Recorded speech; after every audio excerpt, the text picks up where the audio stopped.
Hey, it's the Siren Collector here, and I'm in Lansing at a fire department, and they have a Federal Electric Model B right up there. It's on this red mount. Looks like a medium-sized siren. You can see the wire conduit. The motor is exposed. You can see right at it.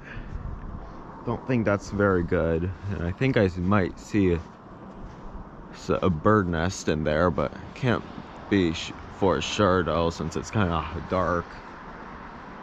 It's missing the lever that goes like over the hood, whatever you want to call it. You can see the chopper pretty well though. That's pretty cool. And so that's basically all there is to know of this siren.